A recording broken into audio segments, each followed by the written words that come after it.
Խորը անտառում, որտեղ ծառերը երկինք էին դիպչում, ապրում էր մի փոքրիկ եղնիկ, անունը Արին։ Արինը դեռ փոքր էր,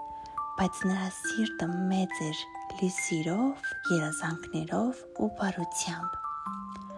Ամեն օր նա վազում էր անտառի արահետներով,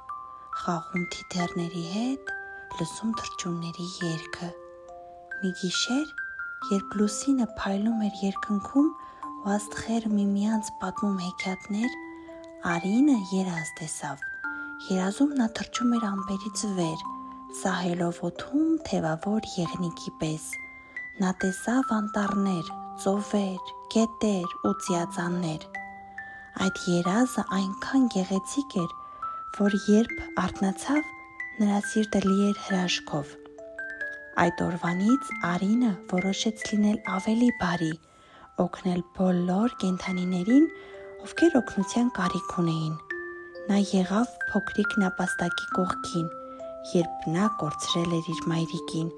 եղավ ընկեր կրիային, ով դանդաղ էր և չէր հասցնում խաղին։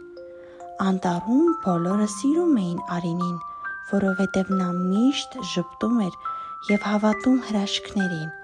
և ամեն գիշեր, երբ քնում էր իր փափուկ անկողնում, նա կրկին թռչում էր երազներում, այն վայրերը, որոնք միայն սրտով կարելի էր տեսնել։